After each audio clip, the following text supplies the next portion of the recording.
We'd like to share with you a recording of our panel at PAX Unplugged, Guiding Queer Narratives in TTRPGs.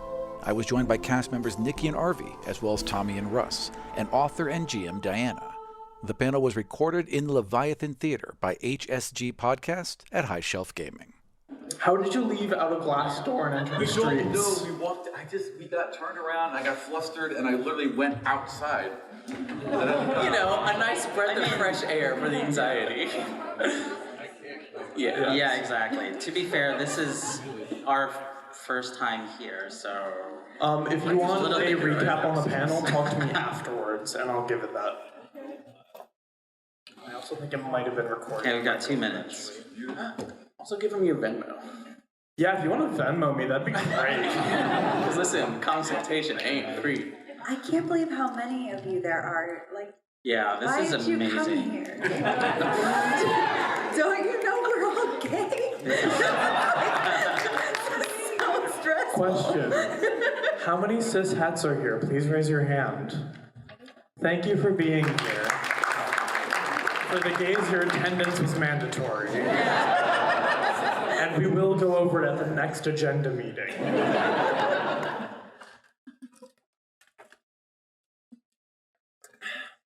Don't talk to me. 3 minutes. 3 minutes? We were supposed to Just be... in the nick of time. This is actually an improv comedy show. Yeah. Everyone should stop down by the diversity lab. Hard to find.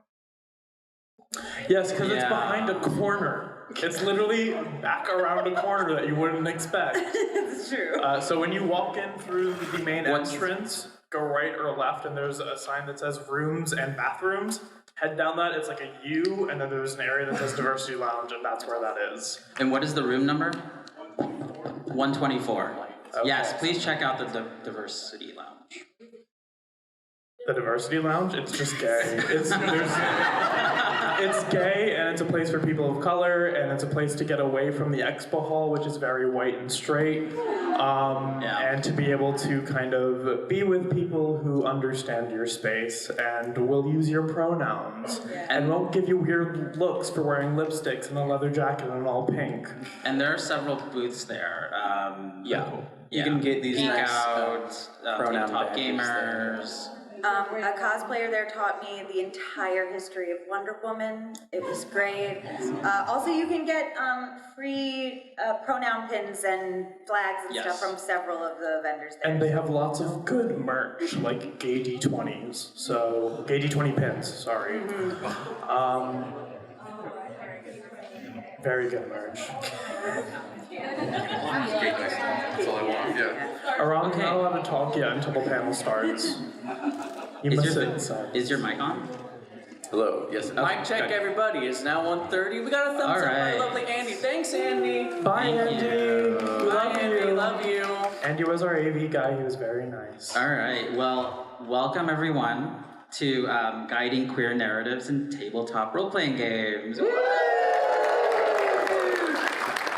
So initially this panel was supposed to be with the Rise of the Demigods crew, and I don't know if you all listened to our podcast, but 2 of our castmates couldn't make it, so we invited some of our friends to join us.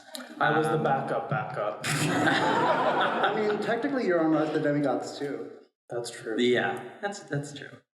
For those of you who don't know who we are a Chicago-based queer D&D podcast that's set in the Godsfall universe, which is Aram's creation. We're kind of like a spin-off show, and Pretty cool. Yeah, we're a pretty cool show. It's 5th edition D&D. 5th edition D&D. We're like the phoenix that rose from the flames of God's fall. More strong. You're more like the ashes that was before God's fall. Thanks. You're welcome. And we have episodes in podcast form and on YouTube, and we release episodes on Twitch every Wednesday. So come check us out. Yeah. What's it called again? Rise of the Demigods. We'll have pins after the panel. Come and find us, please. Can we introduce ourselves now, and business please? cards. Yes. So let's start with introductions. So, who are you? What do you do? What are your pronouns? And where can we find you? So I'll start. My name is Arvey Bassa. I'm on Rise of the Demigods, and I play Janice the Cassiel, who is a very gay Asmar bard and the demigod of secrets. And my pronouns are he, him. My character's pronouns are he, him on the podcast. And I play D&D, I play other games, Call of Cthulhu, I love playing independent games. And where can you find me? I'm the Escapist RPG on Twitter. Aram? My name is Aram. I am the creator and DM of Godsfall and Rise of the Demigods. You can find me, my pronouns are he, him, and you can find me on Twitter at Vartian, Vartin. Did I say anything? Yeah, that's everything. Okay. Good job. I did get a laugh track from the theater next door after you said that. Quite applicable. I'm Diana. Hi, I'm not on either of those podcasts, although I'm available. That's how you network, ladies and gentlemen. No, I am Super Dylan on Twitter and on TikTok, where I make really silly memes about D&D, and do cosplay stuff and things like that. I am currently writing and almost finished with a 5th edition setting based on Neverland from J.M. Barrie's Peter Pan. So that's what I'm up to. And my pronouns are she, her. Hello, it's my turn. I am Russ Wild. I use they, them pronouns. I am the GM of a show called Prism Pals, which is a 5th edition, all LGBTQ cast, family-friendly D&D podcast. You can find me on the interwebs as Russ Wildest on Twitter, and I'm currently working as part of a Pan-Asian anthology for D&D 5e. The most legit out of all of us. My name is Niky. I am on Rise of the Demigods. I play the non-binary human monk, the only human monk to ever exist in that world. They are Saint Barb. I am Niky. Both of our pronouns are they and them. I am also Niky on the internet at Niky_C_. And I am a kind of performance artist, theatrical lizard in Chicago who also has like 2 toes in the tabletop community, but loves it and loves to say hello to you beautiful freaks. Tommy. Hello, I am Tommy, Tommy Schubert. I am on Rise of the Demigods as Zendar Garul, the tiefling, blind demigod of shadow. They were horny for that statement. What can I say? But how can it work? Yeah, I mean, tieflings are sexy. So, anyways, he's blind, but We're gonna get canceled any second. All right, what else did I need to say? Where am I? Oh, pronouns, he, him, and I can be found at Wayward Tommy on Twitter. Excellent. All right, we're just going to jump right into questions then. So, what is your history with being queer and playing tabletop role-playing games? And this is, anyone can jump in and comment. I've never not played a queer character in a TTRPG. Nice. Yeah, that's impressive. Literally, the first character I ever played, his whole mission was to get an engagement ring for his boyfriend. That's all I have to say. Was that for Dungeons and Dragons? What? Was that for D&D? Yes, that was for D&D. Okay. Actually, no, that was Pathfinder. Sorry. Okay. Russ, did you get it? No, the campaign ended. Due to the worst villain of all, scheduling. The bane of all D&D. I did not have that experience because I was playing for many years in a very, very heterosexual, very, very dude centric environment for like the first I guess I would say 5 years that I was playing tabletop RPGs, and something that I didn't realize was important to me until more recently, when I actually started playing in games that are full of queer people, versus when I just started playing with slightly nicer heterosexual people. Like, you know, like, because there was a progression of time. Like, first it was like, oh, like, you know, they said the F word, I'm just gonna, you know, drink my drink. But then, you know, it got a little bit better and a little bit nicer with different groups. But then, you know, over the last few years, playing in a table where like either half or more or the whole table is queer, and that's just, now I'm not, there's no going back. There's nothing, you couldn't pay me money to go back. I'm not pointing at you. I'm not doing, you know, you can't go back once the glass has been broken on that gift. Yeah. You know what I mean? Yeah. I'm kind of similar. I played for, well, I didn't know I was bi for a long time as well, and then I played with pretty much just straight dudes, and like kind of douchebaggy straight dudes for a while. Continue. I mean, but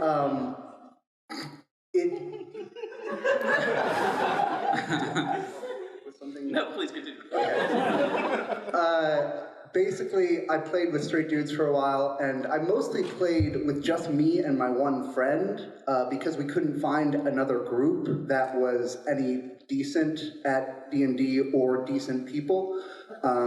So I think finding Rise and finding Aram and the cast has been great for me, both because it has helped me discover my own identity, and because it has helped me come out in both in life and in D&D. Yeah. Yeah, I mean, I will say, like, from my experience, I have a very similar experience to Diana, like playing Dungeons and Dragons back in like the mid-90s, and I was like more comfortable actually playing the Dungeon Master because I felt like I could create the world, I can control it, I could be the type of character that I want to be, but not have to like really express myself as like if I were to play, I guess if I were to be a character back then, I chose someone who was a little bit less like flamboyant and not necessarily expressive. And being a DM, I think, kind of is a nice stepping stone to kind of, you know, be able to express, you know, your worldviews and everything. So that was my experience, and things have gotten a lot better for sure. Still like the DM, but nice. Aram and I play in this game with Arvey where he created this. It's based on Alice in Wonderland. It's a great campaign. It's wonderfully queer. It's fantastically queer. Yeah. What I think one of the most amazing things for me about being one of the best experiences has been when I started God's Fall. I had friends who were gay who played with me, and I'm gay, and I wasn't going to back down from creating gay characters and putting them into the forefront. What I didn't expect is for how people responded. I still get letters and emails from kids who are like, you know, I live in the middle of Florida, I live in the middle of whatever, like there's no gay people around me, I'm not supported, my family doesn't support me, and listening to these characters makes me happy and makes me feel included for the time that I'm listening. And so part of the reason why I wanted to create Rise is because I was like, we had to take that one more step. We had to create a show where every person, every voice was queer. That was my goal. Kids needed to hear as much as much representation as possible, and understand that they could then create this themselves. They could create their tables. They could find people online. They could that there were all these voices out there that wanted to join them. And I think I think it's one of the best things we do with the show. Yeah, and they have. I mean, if you look at, we have a Discord, and there's a lot of people that have, started to come together on that Discord and in our community and tried to create a space for themselves, not only in our community, but just creating their own games and creating their own campaigns. All right, so on that note, who was your first queer character that you can remember? Lartok. What was their name? Lartok. It was technically Lartok. That's a D&D-ass name. That's a D&D-ass name. Yes, this is the person who was looking for an engagement ring for his boyfriend and never found it. Oh, poor Lartok. I was thinking about this question. I think I didn't really answer so much the last question because I didn't want to echo. I had a similar experience, didn't play with a lot of queer people until recently. But looking back at my characters, I think you could probably see a little bit of stuff, a little bit of hidden gems that we all have. But the first out and about one is the one on the show, Demigods, St. Barb. Badass. Yeah, I had to think about mine as well. Definitely, I think for me it was, do y'all remember Xena, Warrior Princess? So there was definitely a Xena and Gabrielle insert in my campaign, my very first campaign. Yeah, I've had gay characters that when I was DMing before, but I've never played a queer PC until Zendar, who I planned the show. Yeah, my gay players were all just thirst traps. They're just what after Still are. Yeah. I mean, McKenzie is pretty big thirst trap. Lord. Talking about crushes on the other cast members. No, I mean, yes, McKenzie is a castmate is not here. Do you know what's crazy? Is that I have been playing for 15 years, and I played my first gay character 2 weeks ago. Oh, wow. Welcome. This means a lot to me. No, I once I broke out of the habit of my addiction to playing with straight people, once I broke that, is when I discovered that I really liked GMing, and then I got stuck there, and I haven't been a PC in a lasting campaign since, so somebody help me first. And so the first opportunity that I had to actually do that as my own PC and not an NPC that I'm throwing into the world was just a couple weeks ago on the, I don't know if anybody has heard, there's a Firefly game happening on Twitch somewhere, and I got to do a little one-shot with that. Yeah. Hell yeah. All right, so what are some ways you can develop or resources that you can use to create a more queer table? Well, I mean, the most important, as the DM, you have to lead. So you have to give space for people. You have to make sure that that space is carved out, and you have to make sure that you're signaling that that space is safe. A game zero is always a fantastic way to do that. Let everyone there know, especially if everyone there isn't queer, who is going to be at this table and who's going to speak, and the voices that you expect to hear, and the decency in room that you expect people to give. And also, if people have things that will trouble them or that may bother them at a table, a game zero is a vital place, I think, to get that down. Aside from that, as far as writing, I mean, it's the easiest piece of advice, but write what you know. You've had these experiences. You've been through this. You understand this. You've had conversations with your friends who have. Take that and put that into your game. Now, I'm not saying write your trauma, because you don't owe anyone that. Your world doesn't owe anyone that. In my worlds, there is not homophobia. It does not exist. There's no point in it. I don't see a reason for it to be, and I'm not willing to give people that. If you want to write a very down-to-earth, kind of like our world story, that's something you might want to step into, but make sure that everyone at that table wants to as well, because that can be a lot to revisit, especially when you're just trying to play a game sometimes. Yeah, setting expectations is a huge, huge important thing to do, especially early on. I would say what Tommy mentioned earlier, when I created this group, I was playing with mostly straight people, and I wanted to have a queer table, and I wanted to play with queer people. So I used Meetup and put it out there, and I was like, hey, I want to play D&D, and I want to GM this awesome game that I'm putting together, and I want queer or queer-friendly people. And that's how I met Aram.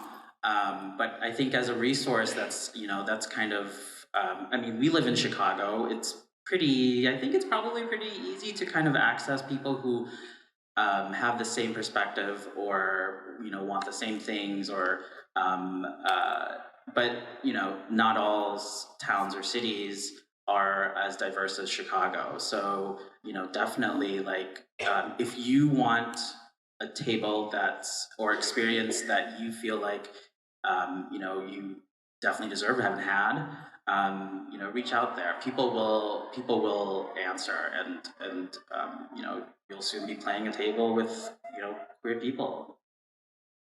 So I want to say something really quick.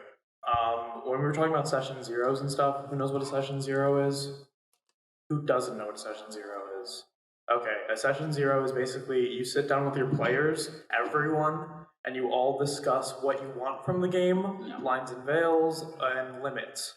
So something that was released actually this year, Monty Cook Games released a consent in gaming PDF, which is incredible and talks about lines and veils and different safety tools. And in that PDF, there is a page that is your own safety sheet that you can fill out and say, hey, I'm okay with homophobia being in the game, I'm not okay with it, and it can be completely anonymous. You can just fill it in, hand it to your DM, and there's areas to say, oh, if you want to discuss this more, I'd like to discuss this. And so I really, really recommend that you check out that resource, because it is so good. After it was released, I immediately gave it to my players for Prism Pals, and they have filled it out, and that has changed how our world has worked since then. Because they didn't realize that there were all these things that they were uncomfortable with, because I hadn't presented it to the game, but having this sheet that lists it out makes you go, oh, yeah, I wouldn't want that. And you can go ahead and take care of that. It's Monty Cook Games, and it's called the Consent in Gaming PDF. Well, it's not called a PDF. It is free, too. There's also a Google Forms version that I think Kiana put together. Yes. Yeah. That is form. Yes. Yeah, so there's a Google Form version if you want to just send it out by email. Monty Cook, MONTECOOK. Yeah, and Monty Cook Games is an awesome company, and I know one of the writers is Sheena Germain, and Sheena is bi. Yeah, also. Yeah, also. Okay. So next question, how does being queer influence your play at the table, and how can people explore their own queer identities through play? We talked a little bit about this earlier, but... So for me personally, I came out as non-binary / gender questioning earlier this year, and I didn't realize that I was until I saw my friend Kyle play a non-binary character, and I was like, I should do that. And then I went, oh crap, hearing they, them hits harder than I thought it would. I think I jived with that. And it's important to know that you can play these characters who are a different identity than you, but you have to treat it with respect. You don't want to play, if you personally are a non-binary person and you want to play a Warforged, that's okay. But the only non-binary person in your world should not be a robot, an alien, a monster. They're smooth down there, it's okay. Because if you do that, you're telling everyone that non-binary people are not human. You're otherizing non-binary people and also trans people. And like, it's very important when you play outside of your identity to show it respect and talk to people who are of those identities and make sure that you actually are doing something that's good. Every time I see someone play a bisexual bard who's very slutty, I get very mad, especially when they're a straight person, because just because someone's bisexual doesn't mean they want to sleep with you.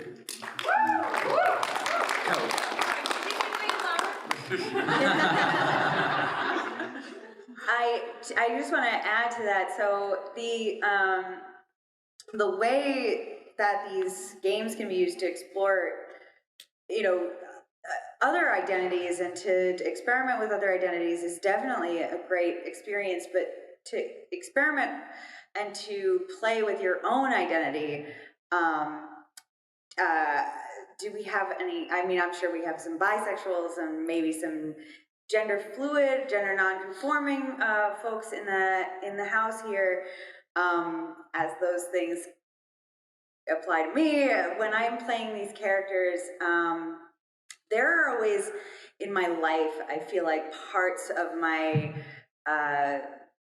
gender identity and sexual identity that are always like taking some sort of backseat at certain points of time. I don't know if that resonates with anybody, but in these games I can kind of bring all of them to the front and put them out there and experience them a little bit more forward, even if I'm not really experimenting with them in my daily life for whatever reason at the time.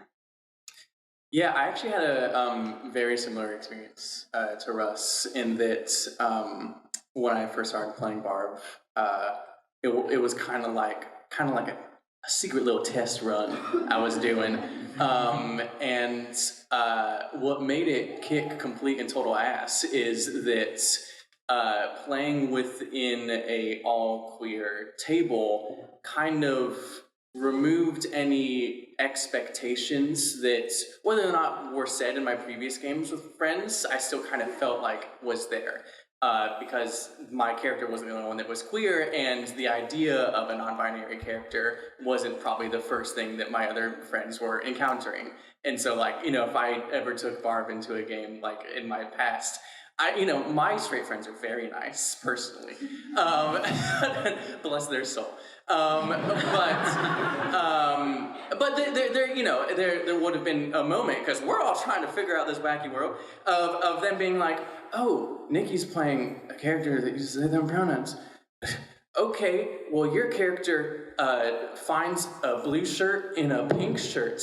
It's confusing, isn't it? I feel like there would have been a certain level of expectation of okay, well, let's let them have their scene, because this is obviously, really important to them, something like that. And it has been really important, but the ability to work through this identity and explore at my own pace with the comfort of knowing that everyone at the table was here for me, but wasn't expecting anything specific from me, was incredibly crucial to me coming out. I was really hoping I would get a laugh track.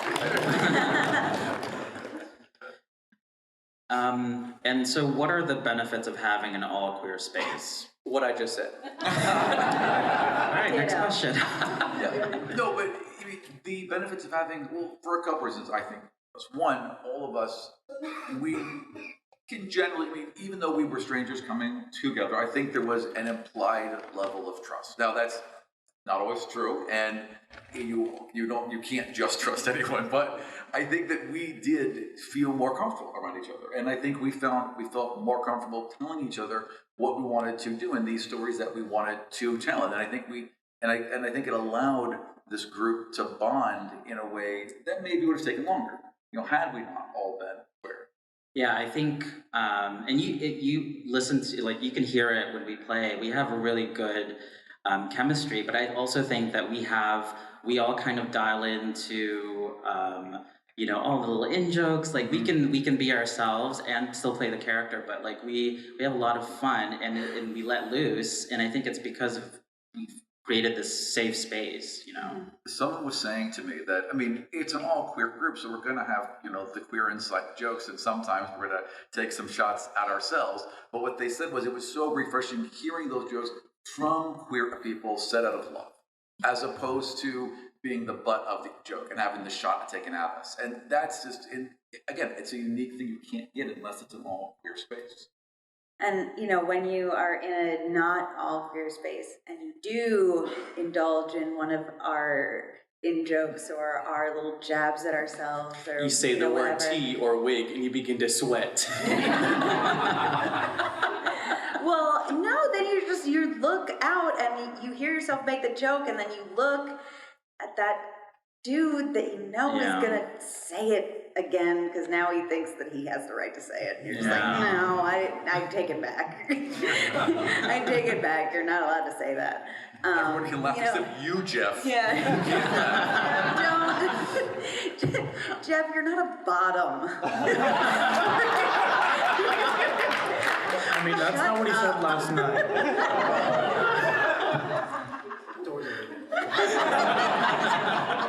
Thanks for being here. So kind of echoing what Niky was saying earlier. Echo me. Talking about like the expectations of being a queer person at a all cis het table. When I was younger, most of the people I played with were all cis het. So instead of playing the flamboyant gay that I am now, and I love to play now, I played the good gay, who was always a monogamist and doing the things that the good Christian men wanted me to do in our groups. And being able to finally play in a group that's queer and doing the things that I want to do, that's great. Yes, do you have something to say? Am I killing you with my good Christian men? What game was this? His husband was Jesus, okay? He was trying to marry Jesus. He was only hard for Jesus and Jesus only, okay? Let's get that clear. It's a very well lit table at the time. Wait, is that the reason that Judas betrayed him? Okay. We all love Jesus Christ Superstar here. Let's take a breather. Jesus! Starting to believe. Alright.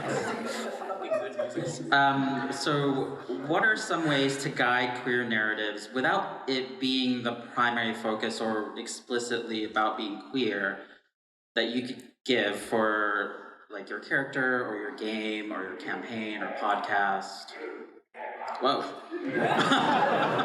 right. Wow. They're having a rally in the other room. Wait.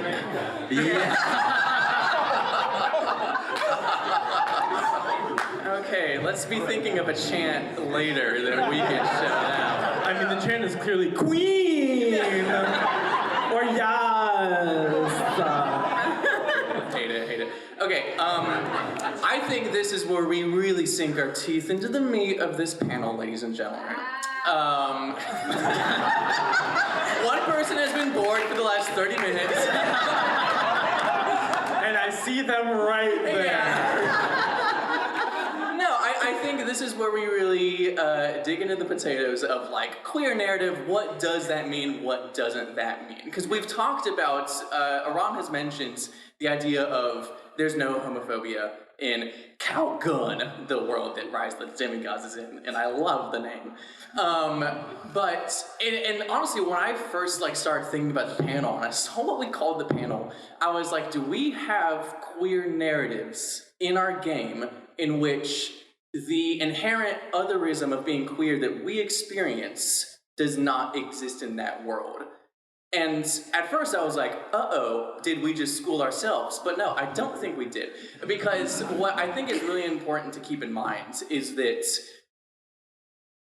we can never live in a perfect vacuum. And every game that we play will never be able to be removed from the context of Earth 1 that we live on here. And so us making a narrative about characters who sure happen to be queer, but it doesn't, affect them stabbing a drag. That's still a queer narrative in the sense that we are playing a game where we are placing these characters in those stories, especially narratives that have been predominantly, bless their hearts, cishet. So fellow queers, is the only challenge in your life, the only challenges in your life been related to homophobia? Because I've had other challenges. I've experienced some other, I feel like I've experienced other things. I'm fairly sure my arthritis is homophobic. Right. I feel like there are so many other stories that come with being queer that have nothing to do with the people who don't like us. They don't need a stage anymore. We have plenty of our own stories. There are stories, just thinking off the top of my head of the people I know, stories about discovering something new about your sexuality or your ability to experience attraction later in life. That's a whole other thing that's happening to people all the time. Relating to people with different identities while adventuring together. Mm-hmm. Seeing an identity in someone else and reflecting on what it means for you or someone else in your life. Those are all things that are related to being queer that we all experience and develop and struggle with and overcome that have nothing to do with someone else telling us who we are. And I think that those stories are fun and interesting and can be painful to explore, but can be really amazing. So, as far as media has ever showed me, there are only 3 types of queer stories that exist. Yeah. Homophobia, Yeah. coming out, and notes. bury your gays. Yeah. That's it. Yeah. Bury your gays, in case you don't know it, is a trope where if you have a gay character, they die. Yeah. Nice. Now, all the straight characters are very sad about it. They're very sad, and it will fuel their man pain for so long. Killed the good gay. Yeah, good Christian gay. And there are so many more narratives that we have of existing and finding family. We know that gays love a good found family story. And there's so many other ways. There's so many other ways to build your stories and build your narratives, and you can have queer characters in your stories, but if you build your narrative around, oh, they came out, that's it, everyone, roll credits, then it's not really doing justice to the lives that we lead that are so complex and difficult and have taxes. Yeah. No. Once we come out, everything's solved, and we're all happy, right? That's it. We come out, it's happy from then on out, and there's never another problem. And you also only come out once, never again, right? You email the listserv for everyone on Earth, and then you're done. You don't decide whether or not you should come out in every single human interaction you have for the rest of your life forever. Absolutely. I'm currently testing people at work to see who I can come out to and who I can't. Legitimately. I went in the closet on a bus 2 weeks ago because this kindly old woman was asking me when I was going to get married, and I just didn't have the energy. I was like, you know what? For right now, I'm just not going to do it. And that's not me. I'm out all the time. But for that 1 second, I decided just to take a step back because I didn't have the spoon to have the conversation at that moment. At that exact time, I just didn't have the energy. So we go back in and out all the time. You're absolutely right. Yeah. Yeah. And you should never be ashamed of having to hide your identity for your safety. That is something that I struggled a lot with, having to hide my own identity for my own safety and feeling oh, well, I'm a bad gay. If you are someone who has to hide your identity for your safety, know that you are seen and you are part of our community, and that wherever you get to express yourself, I hope you find that place.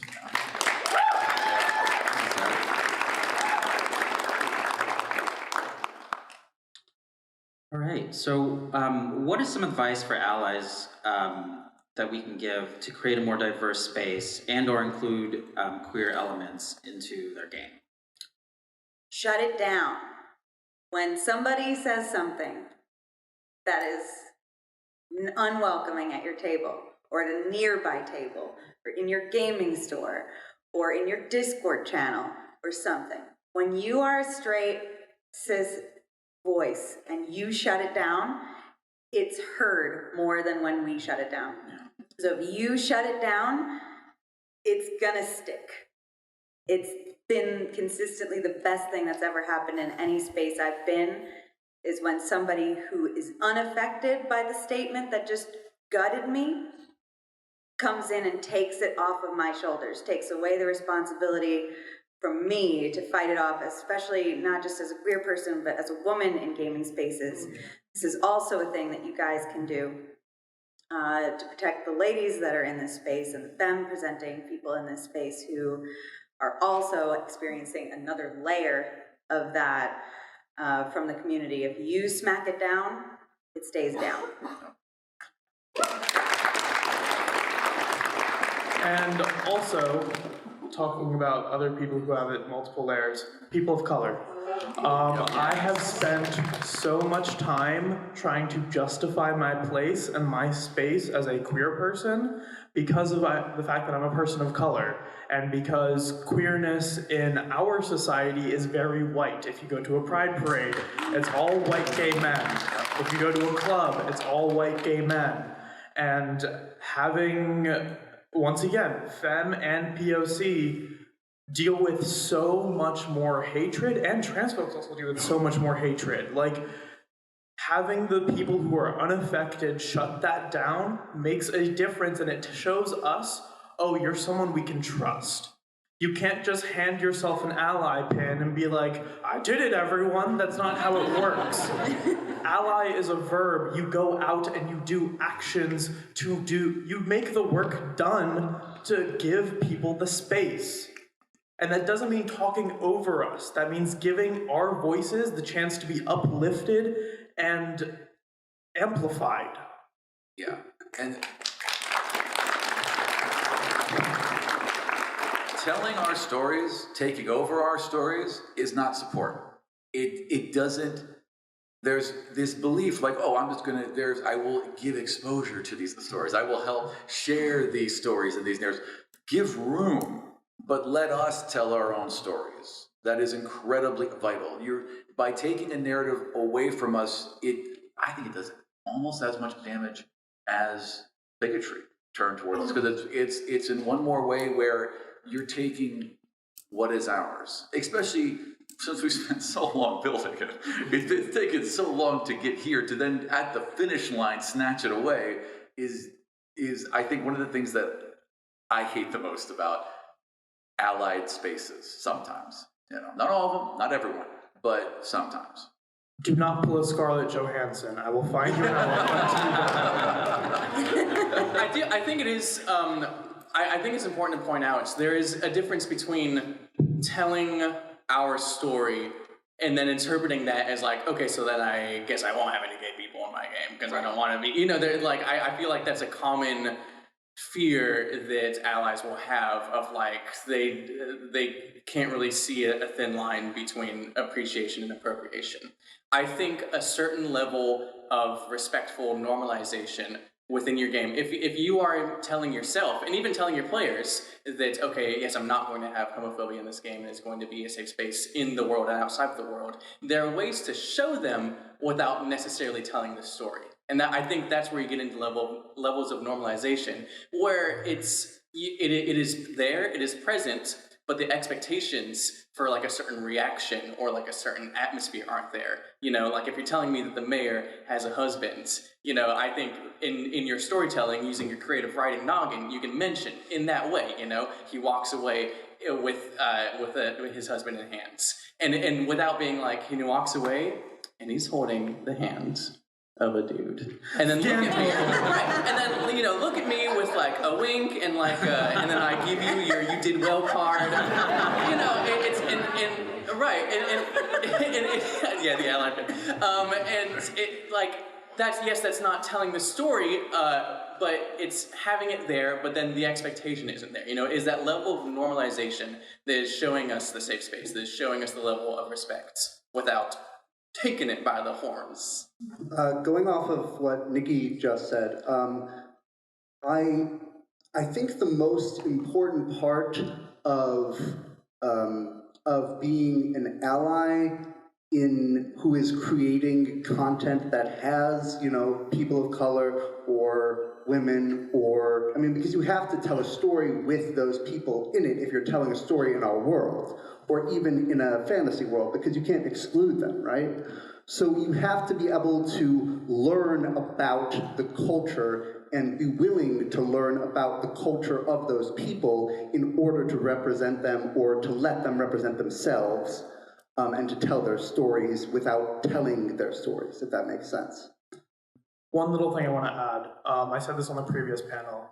If you have queer people at your table and they call you out on something, being homophobic, transphobic, or bigoted in any sort of way, don't get defensive, don't get mad, be humble and listen. That is the biggest thing. You need to listen to your players and the people that you are gaming with. If you don't, then they shouldn't be there because you're not doing them and you're not giving them safety.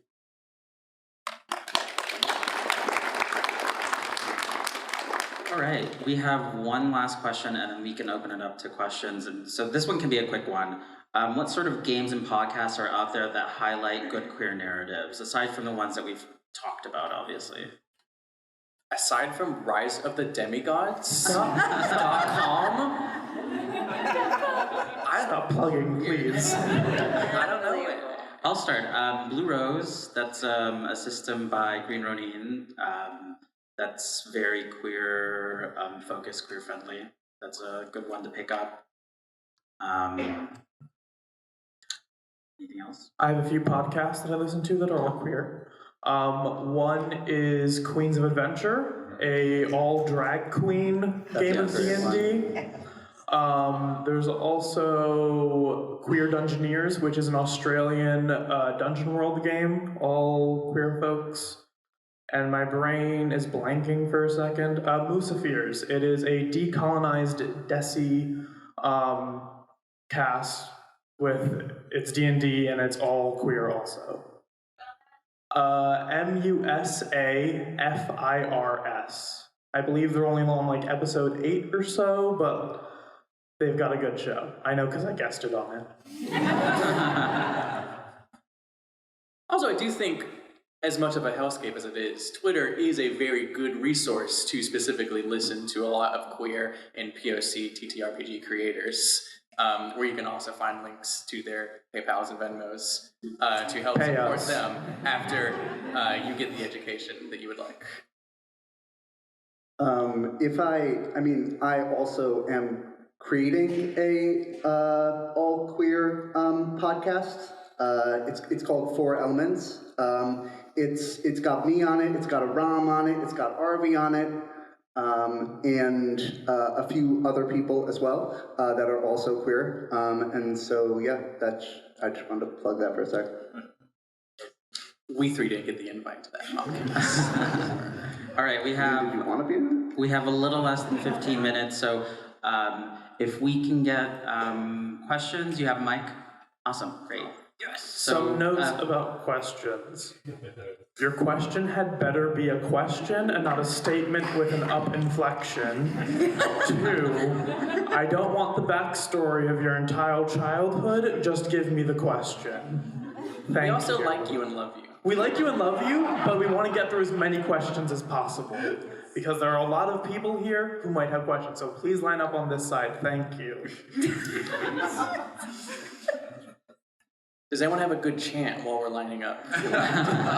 If anybody writes a Wattpad fan fiction about me, please link it to me on Twitter. If anyone writes fanfic about you?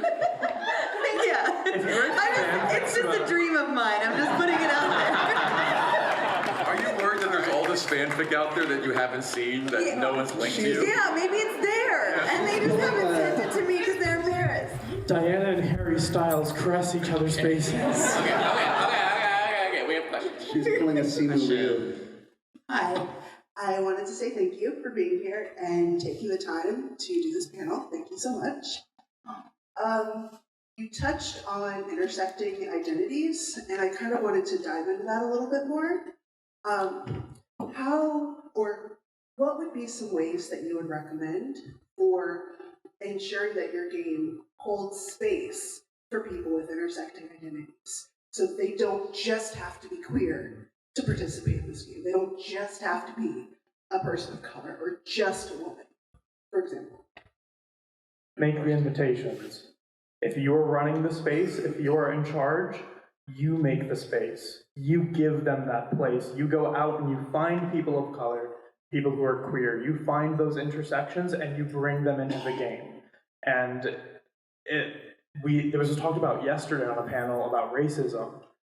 Just doing an open call doesn't really do anything. You need to actually ask people, because if you do an open call, people with those intersecting marginalized identities won't respond to it because they feel they're already rejected because of who they are. And that is something that a lot of people of color and marginalized folks struggle with. And so being able to make that invitation to them and say, hey, I want you, tells them that your space should be safe for them, and then you have to follow that up. Also, just with these spaces and the worlds that we're used to, with a lot of the classic worlds that have been built for our games, a lot of them have been built from colonization, from racism, from sexism, and you have to pull that apart and make the room in it so that you're just not, so that we're not just stepping into these worlds that are already built against us.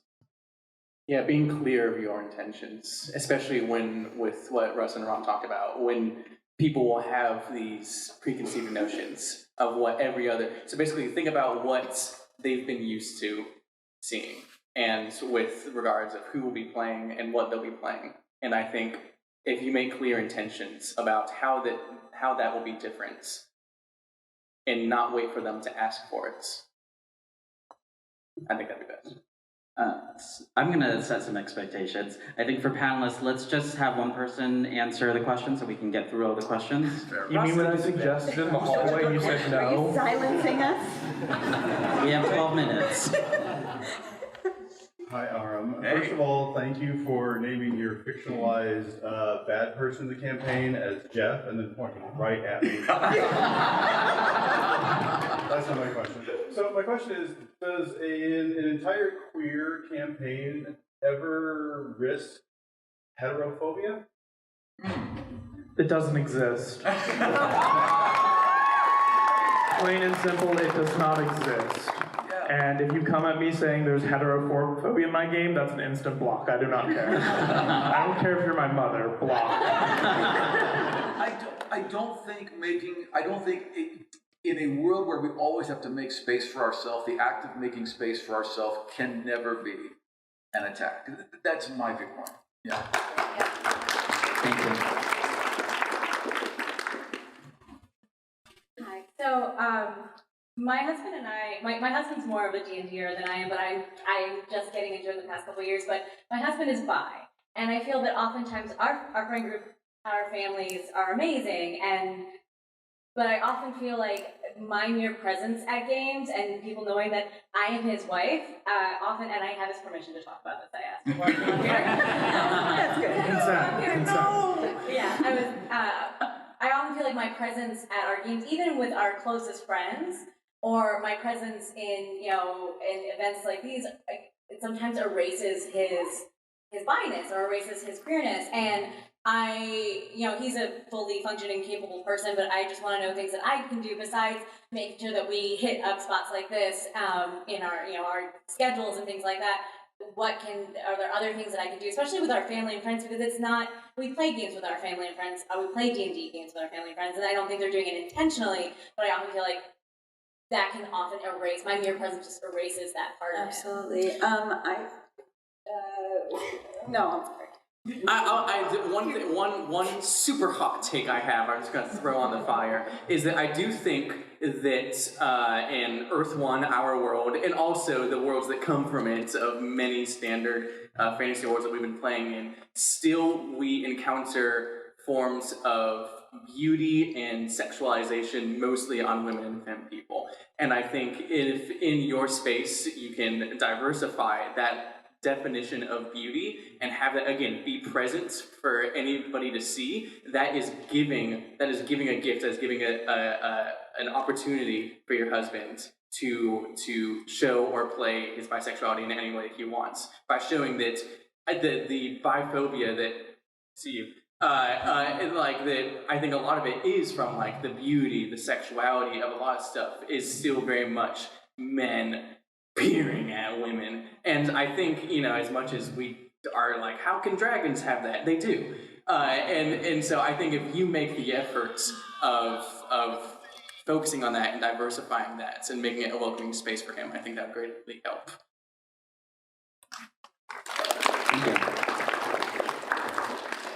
Hi guys, thanks for the panel. So my question was, as a new producer and content creator in the tabletop space, how do you guys get around like casting? I seem to have trouble with finding people who are either genuine or are actually what they present themselves as on Twitter or otherwise. So looking to have a cast that's a queer cast.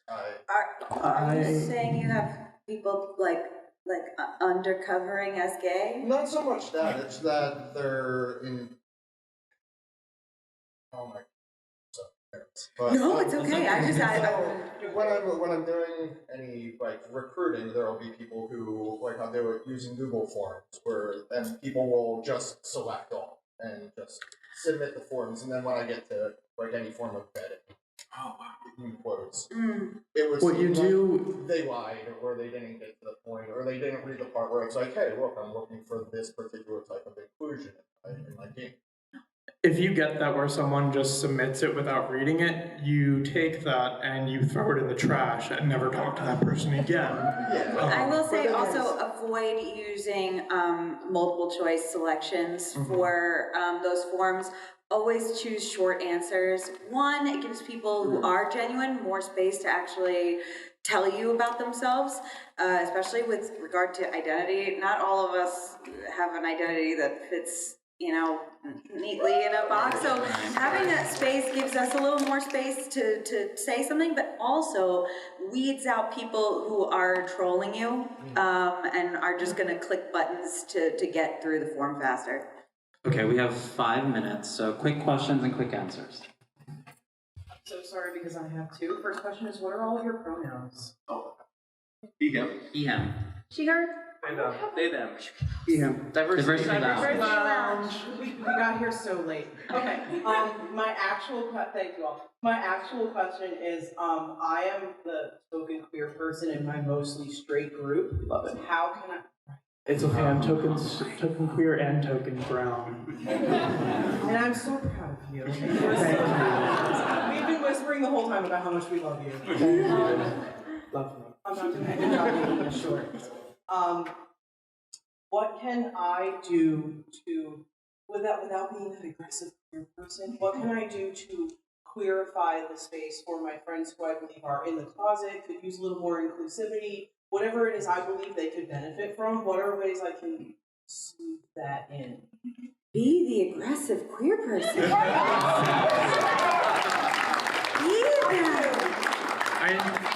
I know Arvey said one person to respond, but we go through enough shit on a daily basis. Yeah. There are no more nice queers left. We're all angry. So be the angry queer. I'm this person. What do you think are benefits of mixed queer cishet spaces, if there are any benefits to that. I don't think we have time for that, honestly.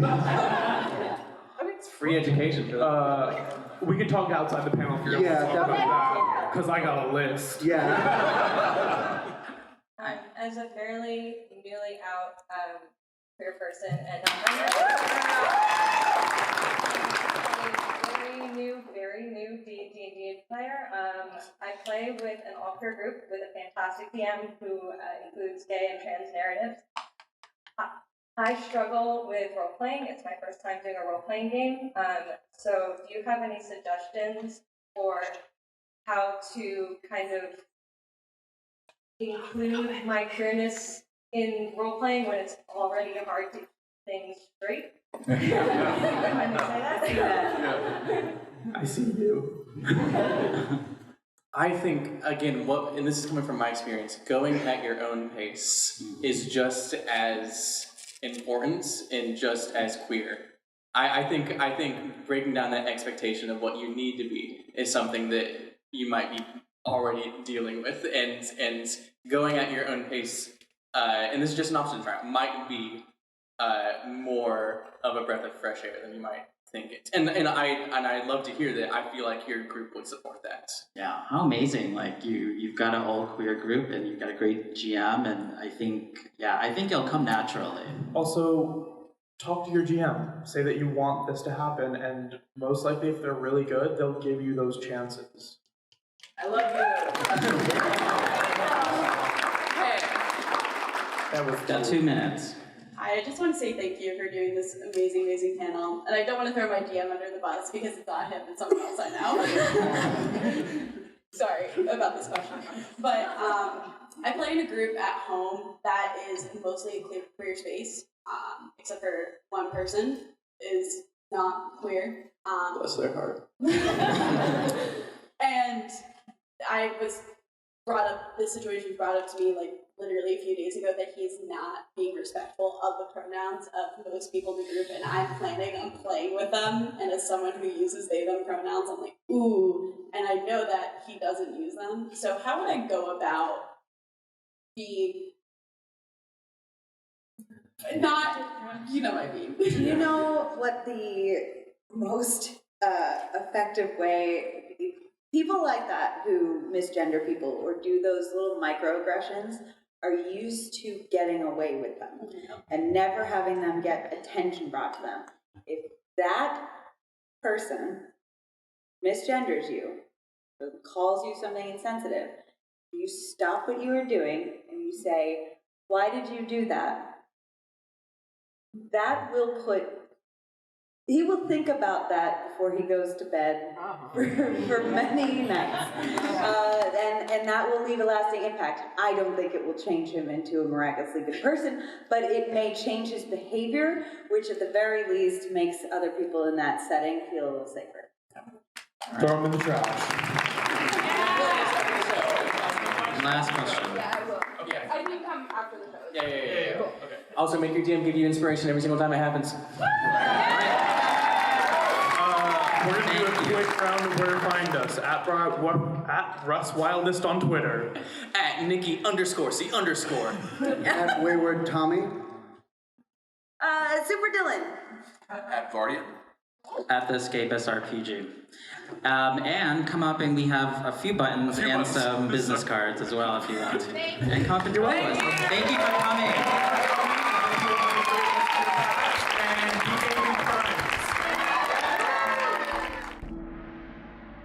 Thank you for joining us for our panel at 2019's PAX Unplugged. For more information about what the Rise of Demigods crew will be up to, follow us on Twitter at DemigodsFall or online at demigodsfall.com.